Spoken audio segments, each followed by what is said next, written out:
नमस्कार, मैं हूं अमित कुमार पालिज। सुबह के 10 बज रहे हैं और वक्त है दमदार 10 का। बुलेटिन की शुरुआत करेंगे बंगाल की सियासत से। ममता बनर्जी के साथ एक बार फिर से बड़ा खेला हो गया। ममता बनर्जी की पार्टी टीएमसी 3 टुकड़ों में बंट गई है। कोलकाता में विधायकों के बाद अब दिल्ली में सांसदों ने भी ममता के खिलाफ विद्रोह का बिगुल बजा दिया है। बड़ी खबर है कि लोकसभा में टीएमसी के 28 में से 20 सांसदों ने ममता से बगावत कर दी है। टीएमसी के इन बागी सांसदों ने एनडीए सरकार को समर्थन देने का फैसला किया है। सांसदों के साइन वाला पत्र लोकसभा स्पीकर ओम बिरला को भेज दिया गया है। इसमें अलग संसदीय ब्लॉक के तौर पर संसद में अलग बैठने के इंतजाम की मांग भी की गई है। अब कल दिल्ली में सीएम शुभेंदु अधिकारी ने टीएमसी के बागी सांसदों से मुलाकात भी की थी और ये मीटिंग टीएमसी सांसद शताब्दी राय के घर पर हुई थी। इससे पहले भूपेंद्र यादव के घर पर भी टीएमसी सांसदों की बैठक हुई थी। उधर पार्टी में बगावत के बीच ममता गुट आज प्रेस कॉन्फ्रेंस करेगा। थोड़ी देर में प्रेस कॉन्फ्रेंस भी शुरू हो जाएगी, लेकिन इतना तो तय है कि ममता बनर्जी की पार्टी टूटने से अब कोई नहीं बचा सकता है। ममता की पार्टी 3 टुकड़ों में बंट गई है। एक गुट को ममता बनर्जी लीड कर रही हैं, दूसरे गुट को कोलकाता में ऋतुव्रत बनर्जी लीड कर रहे हैं और तीसरे गुट की लीडर काकोली घोष है जो दिल्ली में कर रही हैं। हालांकि ममता गुट बागी सांसदों की संख्या 12 से 13 ही बता पा रही है, लेकिन काकोली घोष ने कहा है कि 20 सांसदों ने ममता से अलग होकर एनडीए को समर्थन देने का फैसला कर लिया है और सदन में अलग बैठने की मांग भी की है। स्पीकर से अलग इन्होंने अपने लिए जगह की मांग की है बैठने की। और काकोली घोष दोस्तीदार की ओर से जो बातें कही गई हैं, डॉक्टर काकोली घोष हमारे साथ हैं। मैम जो कहा जा रहा है कि 20 एमपीज का समर्थन जो है वो आपके पास है, लेकिन ये भी दूसरे खेमे द्वारा क्लेम किया जा रहा है कि उतने सांसद आपके पास नहीं है। इस क्लेम पर आप क्या कहेंगे? चिट्ठी में 20 लोगों ने हस्ताक्षर किया है। 20 लोगों साथ थे। जो कह रहे हैं वो वहाँ नहीं थे, इसलिए जो फजूल की बातें को मैं जवाब नहीं दूंगी। मैम आगे की रणनीति क्या होगी? Kakoli ma'am, just 2 more questions. Ma'am आगे की रणनीति क्या होगी? कब आप ये नहीं बता सकते, अभी से नहीं बता सकते, आगे चल के पता चलेगा। नया दल बनाएंगे? नहीं, पता नहीं। तो जिन 20 से ज्यादा सांसदों के बगावत का दावा किया जा रहा है उसमें से 18 के नाम अभी सामने आ चुके हैं, जिसमें है देव अधिकारी, जून माल्या, अरूप चक्रवर्ती, जगदीश बसूनिया, अबू ताहिर, खलीलुर रहमान, शताब्दी राय, असित माल, काकोली घोष दस्तीदार, प्रसून बैनर्जी, कालीपद सोरेन, शर्मिला सरकार, बापी हालदार, मिताली बाग, प्रतिमा मंडल, रचना बंदोपाध्याय, यूसुफ पठान और पार्थ भौमिक। तो ये 18 नाम सामने आ चुके हैं। जो नाम सामने नहीं आए हैं उस पर भी हम चर्चा करेंगे। वहीं 3 सांसद ऐसे भी हैं जिन्होंने अभी कोई फैसला नहीं किया, जिसमें सुदीप बंदोपाध्याय है, माला राय, बहुत इंटरेस्टिंग नाम है, और तीसरा है शत्रुघ्न सिन्हा। ये बता रहे हैं कि इन्होंने अभी तक कोई फैसला नहीं किया है। अब इसके अलावा जो 3 नाम हैं वो बहुत महत्वपूर्ण हो जाते हैं, जो अक्सर क्या पाला बदलेंगे नहीं बदलेंगे वो भी देखना पड़ेगा। मुझे लगता है 3 से ज्यादा ही होंगे। अगर अभिषेक बनर्जी को हम लोग जोड़ लेते हैं तो अभिषेक बनर्जी तो नहीं जाएंगे। नहीं, अजीत जी हमारे साथ जुड़ चुके हैं, सज्जन जी हमारे साथ जुड़ चुके हैं। अजीत जी शुरुआत यहीं से कर रहे हैं। मैं नाम से शुरुआत करता हूं क्योंकि हमने 3 नाम लिए लास्ट में। एक है सबसे महत्वपूर्ण जिसका हमने नाम लिया वो है सुदीप बंदोपाध्याय, माला रॉय और शत्रुघ्न सिन्हा। हाँ, शत्रुघ्न ये सिन्हा। 3 नाम जिनके बारे में कहा जा रहा है कि अभी डिसाइड नहीं किया इन लोगों ने।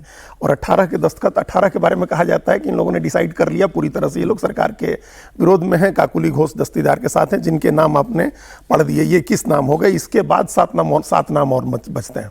उन 7 नामों में अभिषेक बनर्जी हैं, कल्याण बनर्जी हैं, सयानी घोष हैं, महुआ मोइत्रा हैं, कीर्ति आजाद हैं। ये 7 उसमें अलग है। मतलब इनके बारे में माना जा रहा है कि ये 7 लोग। सर थोड़ा संभावना तलाशते हैं। सुदीप बंदोपाध्याय सर वो व्यक्ति हैं, आपको याद होगा कि उनको बोला गया था, अभिषेक बनर्जी बोला था ये आपका लास्ट इलेक्शन है, इसके बाद आपको टिकट नहीं मिलेगा।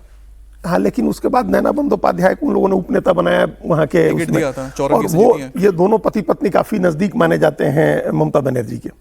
तो इसलिए अभी इनके बारे में संशय है कि ये जाएंगे कि नहीं जाएंगे। लेकिन हम लोग सिर्फ अभी इस बात पर चलते हैं मान करके अमित जी की 18 लोगों के कंफर्म हो गए। अब एक और चाहिए, 2/3 बहुमत पूरा करने के लिए एक और चाहिए। नहीं, वो एक नाम शत्रुघ्न सिन्हा का भी हो सकता है। नहीं, एक नाम मैं जिसका बता रहा हूं वो नाम जो चल रहा है इन दिनों बंगाल में, जो मेरी बातचीत हो रही है, वो नाम आ रहा है शहजदा अहमद का, उल्बेरिया से है। हाँ, सजदा अहमद का नाम है। सजदा अहमद है 20 की लिस्ट में है। काकोली घोष इसलिए मैं कह रहा हूं कि ये नाम है उसमें जिसका नाम नहीं आया सामने। 18 जो अपने नहीं 18 नाम दिखाई, इसके बाद अगर एक नाम 19वां जुड़ जाते तो 19 हो गया। 18 हमने 19 हो गए, 19 मैंने जोड़ दिया। हाँ, और एक शत्रुघ्न सिन्हा के नाम को भी हम लोग मान के चलने, क्योंकि शत्रुघ्न सिन्हा की उम्र 80 साल से ज्यादा हो गई है और अब उनको चुनाव नहीं लड़ना है बंगाल से। तो वो चाहेंगे कि अगली बार अगर रविशंकर प्रसाद पटना साहिब से नहीं लड़ते हैं तो इनके किसी बेटे को चुनाव लड़ाया जाए, पटना साहिब से बीजेपी टिकट दे दे।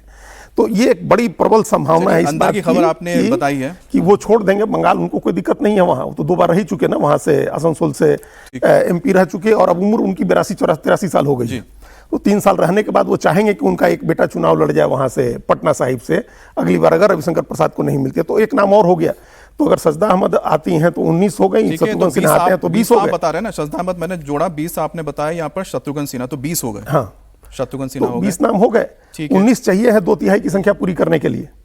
इसके ऊपर जो आएगा सो बोनस है। चलिए, क्योंकि 22 की बात चल रही है, हाँ, क्योंकि बात हो रही थी 22 और 23 की, तो 2 और नाम आ रहे हैं। हाँ। ठीक है सज्जन जी, अब 2 नाम जो आ रहे हैं वो 2 नाम भी बहुत इंटरेस्टिंग है। 2 नामों में सबसे एक तो माला राय का मुझे इसलिए डाउट लगता है, माला राय को तो अभी प्रदेश अध्यक्ष बनाया गया है, बिल्कुल। तो अगर फिर बचते हैं तो यहाँ पर एक जो है, एक है महुआ मोइत्रा और एक है कल्याण बनर्जी। मुझे लगता है कल्याण बनर्जी, क्योंकि इन दोनों के बीच हमेशा हमें देखे टक्कर है, दोनों एक साथ एक गुट में जाने वाले तो नहीं है।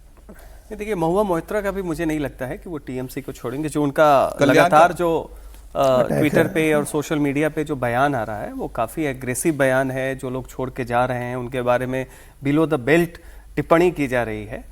सौग तो रहे हैं वो, ये लोग वो है जो टीएम से क्षुब्ध हैं लेकिन कह रहे हैं कि भाई हम बीजेपी के साथ नहीं जाएंगे। तो एक वो भी मानसिकता है जो टीएमसी ममता बनर्जी, अभिषेक बनर्जी के कारण उनको छोड़ने के लिए तैयार है, लेकिन वो नहीं चाहता है कि सीधा बीजेपी की तरफ हो। सौगतो राय का कल आया था कि भाई मेरे भी ग्रीवांसेज हैं लेकिन अभी हम सीधा बीजेपी के साथ नहीं जाएंगे।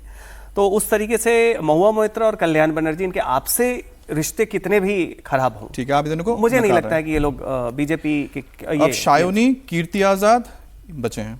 देखिए और स्वागत रॉय, देखिए सायोनी को आपने युवा टीएमसी का अध्यक्ष बना दिया लेकिन उससे कुछ नहीं होता। ये लोग वो लोग हैं जो प्रोफेशनली आए हैं, इनको जहां पे मौका मिलेगा, कल के डेट में इनको एक एक्सक्यूज चाहिए, ऑनरेबल एग्जिट ऑप्शन चाहिए, ये लोग जा सकते हैं। फिलहाल भले ना जाएं, 2-4 महीने बाद चले जाएं। अंतरात्मा की आवाज कब किसकी जगती है कोई कह नहीं सकता है राजनीति में, वो परिस्थिति जन्य होती है। तो सायनी जा सकते। कीर्ति आजाद अभी जिस तरीके से बैटिंग कर रहे हैं उसमें पता नहीं उन्हें कुछ व्यक्तिगत बहुत ज्यादा क्षोभ है, वो बड़े आक्रोशित रहते हैं। आप नहीं देखेंगे कि शत्रुघ्न सिन्हा उस तरीके से बहुत बयानबाजी कर रहे हैं। बीजेपी से होंगे ना? हाँ, बीजेपी से हैं और रह चुके हैं, बीजेपी में रह चुके हैं, और वही बात है, वो एक पर्सनल ग्रज है किसी चीज का, वो बार बार उस बयान में आता रहता है। तो ये महुआ मोइत्रा और कीर्ति आजाद, ये 2 लोग जो हैं काफी एग्रेसिव है अभी उन सांसदों के खिलाफ जो टीएमसी को छोड़ के जा रहे हैं, ममता को छोड़ के जा रहे हैं काकुली के अंदर में। तो यहाँ पर आप लोगों ने जो संभावित नाम बताए उसमें कीर्ति आजाद का बताया है आपने, ठीक है, और आप बता रहे हैं, आपने नाम लिए यहाँ पर नहीं, कीर्ति आजाद, महुआ मोइत्रा, सयानी घोष, कल्याण बनर्जी, अभिषेक बनर्जी, ठीक, ये सौगत राय, ये 5-6 लोग हैं जो ममता बनर्जी के साथ पक्के तौर पर रहेंगे। बाद में सायोनी हो सकता है चली जाए, अभी रहेंगे ये लोग। ठीक है, चलिए, आपने हमने 18 नाम जो बताए दिखाए थे उसमें से हमने 2 नाम और जोड़ दिए हैं, जिसमें से 19वां नाम तो मैंने जोड़ दिया शहजादा अहमद, जिनका माना जा रहा है उलूबेरिया से हैं, वो भी इनके साथ ही है। तो इसलिए 20 का आंकड़ा लगभग पूरा होता हुआ नजर आ रहा है। शत्रुघ्न सिन्हा का नाम अजीत जी ने दिया है, तो उससे अगर देखा जाए तो 20 नाम हो जाते हैं। तो पहले तो तृणमूल कांग्रेस के नेता एमपीज की बगावत को हवाई बात बता रहे थे, लेकिन सोमवार को टीएमसी के कुछ सांसदों ने जब शुभेंदु अधिकारी की मौजूदगी में केंद्रीय मंत्री भूपेंद्र यादव से मुलाकात की तो बगावत की बात कंफर्म हो गई। इसी मीटिंग में तृणमूल कांग्रेस की चीफ व्हिप काकुली घोष दस्तीदार, प्रसून बनर्जी, शताब्दी राय, असित कुमार, बापी हालदार, जून मालिया, जगदीश बासुनिया, कालीपद सोरेन, अरूप चक्रवर्ती, पार्थ भौमिक और शर्मिला सरकार मौजूद थे। ये तमाम वो नाम और चेहरे हैं जिन्होंने कल जो मीटिंग हुई थी उसमें शामिल हुए थे। We are 20 MPs who have requested Honorable Speaker for separate seating, and we will be working in conjunction of the central and state government for development of West Bengal, and we are against the lawlessness, misgovernance and unemployment in the state of West Bengal over the past few years. Law and order was not optimum. The pressure was too much on the government officers to work according to whims and fancies of certain leadership, which is not congenial working atmosphere for development of a state. And now the people's verdict have proven what I am trying to tell you. So we want to work for the development of the state and for national interest and safety security of the nation. That is why we want to work separately. अब काकुली घोष इस गुट की leader हैं। काकुली ने 20 सांसदों को अपने साथ होने का दावा कर दिया है। टीएमसी सांसद कीर्ति आजाद अब भी उनके दावों पर सवाल उठा रहे हैं। इनको बताना चाहिए ना कि वो 20 एमपी कौन से हैं, उनके सिग्नेचर कौन से 20 लोग हैं जो अलग हो गए हैं। लिस्ट तो ये देंगे ना ऑफिशियली। अब कहने के लिए तो मैं उड़ा दूं हवा के 22 एमपी मेरे साथ हैं, तो मुझे बताना तो पड़ेगा ना 22 कौन है। कोई भी कुछ कह सकता है, 28 में 22 मेरे पास है, 23 मेरे पास है, मैं बोल दूं तो। इतना मुझे मालूम है कि 12 लोग गए थे मिलने, उसके बाद 2-3 लोग और गए हैं, या शुभेंदु अधिकारी के छोटे भाई के साथ 12 लोग वहाँ पे भूपेंद्र यादव के यहाँ मिले थे। तो ये तो मालूम है कि ये सब बीजेपी कर रही है। वहाँ पे शुभेंदु अधिकारी भी आए हुए थे, पहले से बैठे हुए थे, और 12 एमपी गए हैं शुरू में। ये तो मालूम है उनके छोटे भाई हैं, फिर वो 3 या 4 एमपी इसको लेकर के आए हैं। तो ये सब तो भूपेंद्र यादव के यहाँ बीजेपी में हो रहा है। अजीत जी, कीर्ति आजाद जो दावा कर रहे हैं उनका कहना है कि भाई 12 के करीब गए थे, ठीक है, तो बाकी को नहीं मान रहे हैं कि जो बता रहे हैं कि 12 अगर गए हैं तो करीब 8 और नाम उनके पास होंगे या 7 नाम होंगे, उस हिसाब से बाकी का जो पूरा बनेगा। लेकिन इसमें मैं कुछ नाम आपको बता रहा हूं कि ये कुछ नाम जो है, क्योंकि देखिए काकुली घोष धोतीदार लगातार टच में रही हैं, पार्थो भौमिक भी श्रमिक भट्टाचार्य से मुलाकात कर चुके हैं। अच्छा, इसके बाद जो नाम आता है इसमें सबसे महत्वपूर्ण नाम आ रहा है ये, जिसमें दीपक अधिकारी का नाम आया है, क्योंकि दीपक अधिकारी का बता रहे कल वो बैठक में मौजूद थे और ये मिदनापुर से आते हैं। इसके अलावा एक और नाम है जून माल्या भी मिदनापुर से आती हैं। तो मिदनापुर के हम देख रहे हैं कि जितने भी एमपीज हैं वो कहीं ना कहीं अलाइन हो रहे हैं इनके साथ। तो वो तो सबसे असर वाला इलाका है शुभेंदु अधिकारी का, वो अपना अधिकारी परिवार का बैसन है, गढ़ है उन लोगों का, वो तो वहाँ उनको कोई दिक्कत नहीं वहाँ के लोगों को ले आने में। लेकिन आप देखिए एकदम नॉर्थ बंगाल के भी लोग आ रहे हैं, साउथ के भी लोग आ रहे हैं, चारों जगह नॉर्थ का तो मुझे लग रहा था काफी नेचुरल है आना, नेचुरल ऑलरेडी बीजेपी का असर है। तो वो लोग सब लोग आ रहे हैं, सब अपने राजनीतिक भविष्य को देख करके पाला बदलने की कोशिश कर रहे हैं। एक तो जिस तरह से कार्रवाई हो रही है वहाँ टीएमसी के लोगों के खिलाफ, लोगों की भी जैसी नाराजगी है उनके खिलाफ, पुलिस जैसे कार्रवाई कर रही है, गिरफ्तारियां हो रही हैं, वो भाग रहे हैं। तो इसकी वजह से भी बहुत सारे लोग अभी अपने लिए राहत ढूंढ रहे हैं कि अगर एक ऐसा ब्लॉक बनता है जो डायरेक्टली बीजेपी में मर्ज नहीं होता है और एक अलग ब्लॉक के तौर पर रहता है, तो उसमें जाने में कोई दिक्कत नहीं। अभी आप देखिए कि ममता बनर्जी के सारे मुस्लिम एमपी उसी ब्लॉक में है, ममता बनर्जी के साथ कोई नहीं है। अभी जो हम लोग 6 नाम ले रहे हैं, अहमद है, हाँ, सब खलीलुर रहमान है, जो मुस्लिम, यूसुफ पठान है मुस्लिम, उनके सारे एमपी उसी खेमे में, एक भी इधर नहीं है ममता बनर्जी के साथ। ठीक, तो ये इसलिए है कि उनको लग रहा है कि फाइलें खुल जाएंगी।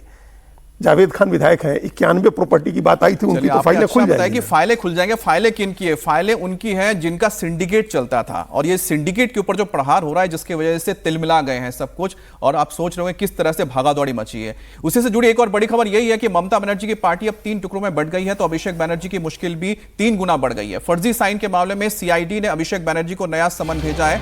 सीआईडी की टीम ने अभिषेक बनर्जी को तीसरा समन देकर आज 5 बजे तक पेश होने के लिए कहा है। लेकिन अभिषेक बनर्जी ने हाईकोर्ट में केस लंबित होने का हवाला देकर सीआईडी के सामने पेश होने के लिए वक्त मांगा। कल सीआईडी की टीम जब कोलकाता में अभिषेक के घर समन देने पहुंची थी तो वो घर पर नहीं थे, और उसके बाद सीआईडी की टीम अभिषेक के घर पर नोटिस सर्व करके लौट आई है, यानी कि उनको दे दिया गया है नोटिस घर वालों को। अब आज शाम तक अभिषेक बनर्जी को पूछताछ के लिए सीआईडी के ऑफिस में पेश होने के लिए कहा गया है। पूछताछ के लिए यह अभिषेक बनर्जी को तीसरा नोटिस है।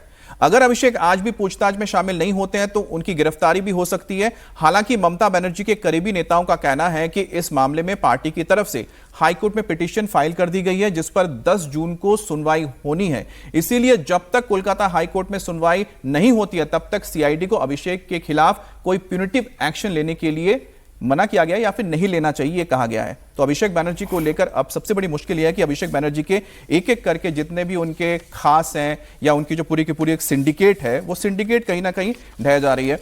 सज्जन जी, अभिषेक बनर्जी के लिए अब आगे क्या रास्ता खुलता है इस पर तो हम बात ही कर रहे हैं, ये भी बताइए। लेकिन साथ में महत्वपूर्ण होता है कि जो एक सिंडिकेट था अभिषेक बनर्जी का कहीं या फिर टीएमसी का, एक एक करके गिरता जा रहा है, सारा का सारा हम देख रहे हैं। तो अभिषेक बनर्जी अब कैसे बचेंगे?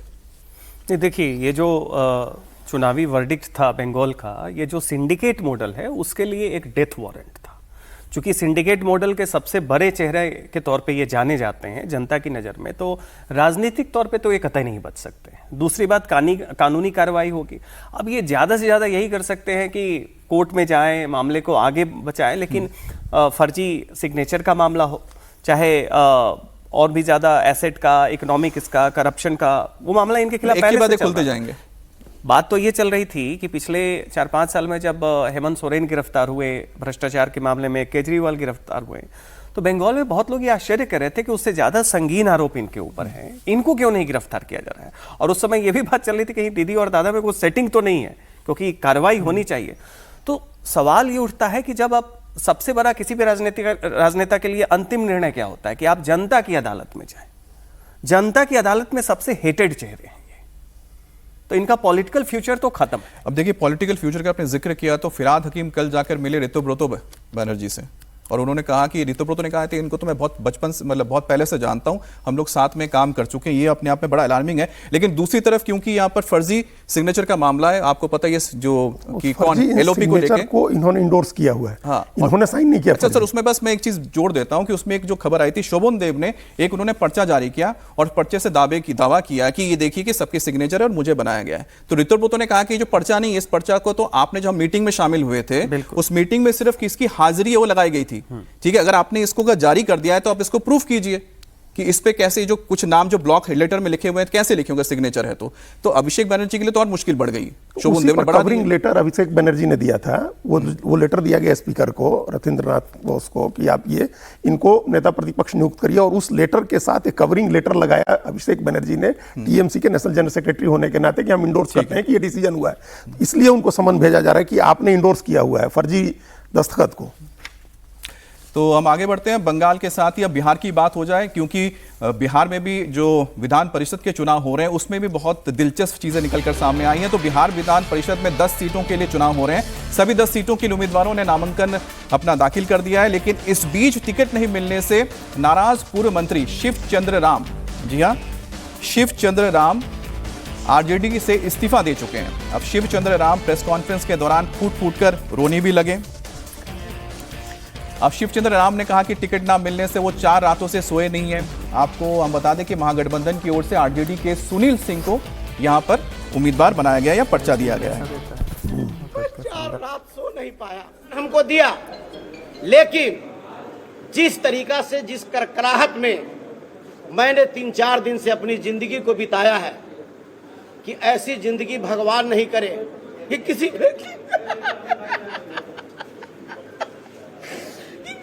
ऐसी जिंदगी किसी को नहीं जो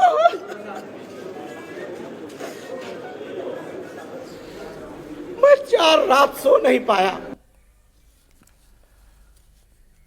अब अजीत जी, आप हमें बताइए कि ये जो उनके आंसू गिर रहे थे, ऐसा क्यों हो गया इनके साथ? देखिए, एक तो क्या इनको खुद ही नहीं सोचना चाहिए था, चूंकि सीट खाली हो रही थी सुनील सिंह की। सुनील सिंह जो हैं वो कोषाध्यक्ष हैं पार्टी के, और पार्टी के लिए फंड की व्यवस्था करते हैं, परिवार के लिए भी करते हैं। हाँ, भाई राखी राबड़ी देवी उनको राखी बांधती हैं, और उनकी सदस्यता समाप्त कराई गई थी, लेकिन सुप्रीम कोर्ट ने उनकी सदस्यता बहाल कराई वापस। तो एक तो उनकी सीट पर उनका क्लेम एक बन ही रहा था, और दूसरा कि वो वही जो कोषाध्यक्ष और पार्टी के फंडिंग वाला मामला है। बीच में चूंकि रोहिणी आचार्य विरोध कर रही सुनील सिंह के नाम का, अभी भी उन्होंने ट्वीट लिखा, लंबा चौड़ा पोस्ट लिखा, और सुनील सिंह की काफी आलोचना की जब उनका नाम घोषित हुआ। तो अभी गए थे लालू यादव सिंगापुर, रोहिणी आचार्य को मनाने की भी कोशिश की। तो उस बीच एक बात चली थी कि अगर तेज प्रताप यादव नहीं जाते हैं और सुनील सिंह भी नहीं जाते हैं, तो एक दलित चेहरे को हम लोग भेज करके एक वो राजनीति कर सकते हैं। और दलित में भी शिवचंद्र राम रविदास समाज से आते हैं, जिसका एक रुझान, एक झुकाव आरजेडी कांग्रेस की तरफ रहता है। तो अभी कांग्रेस ने राज्यसभा भेजा, बीजेपी ने राज्यसभा भेजा सीवीएस राम को, तो इधर से भी एक बात चली थी। तो इनको उम्मीद बन गई थी कि हमें भेज सकते हैं, हम दलित हैं और हमको भेज सकते हैं। लेकिन जब फाइनल डिसीजन लेने की बारी आई, तो तेजस्वी यादव को उनका नाम भी काटना था, तेज प्रताप को भी, और इनको भी काटना था। सुनील सिंह उनकी पसंद थे, लालू यादव मना नहीं पाए बेटी को, तो इन्होंने डिसीजन कर लिया सुनील सिंह के पक्ष में। तो अब ये अपनी पोजीशनिंग कर रहे हैं शिवचंद्र राम, पार्टी छोड़ करके ये दूसरी तरफ रास्ता देखेंगे।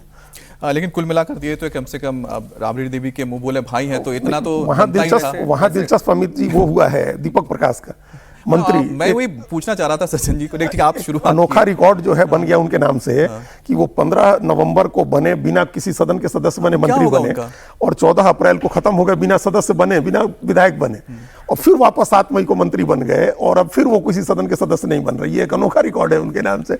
सुप्रीम कोर्ट में वो मामला है, और अब उनको इस्तीफा देना होगा। उनके लिए अब कोई संभावना नहीं बची है, नहीं बची उसके। नहीं, अभी कोई सचिन जी ऐसा क्यों हुआ कि क्यों ऐसा हो गया? कुशवाहा जी के बेटे क्यों नहीं बन पाए? क्यों नहीं उनको उम्मीदवार नहीं, बनाया देखिए गया? उसकी सीधी सी बात है, उसमें आपका कोऑर्डिनेशन जो है वो अपने अलाइज के साथ होना चाहिए। बीजेपी के जो प्रदेश नेतृत्व हैं, अब वहाँ पे एक चीज़ देखिए, अब ये लोग कहेंगे नहीं, लेकिन कुशवाहा समाज का सबसे बड़ा नेता किसको अभी तक मानते थे बिहार में? आप उपेंद्र कुशवाहा को, अब किसको मानेंगे?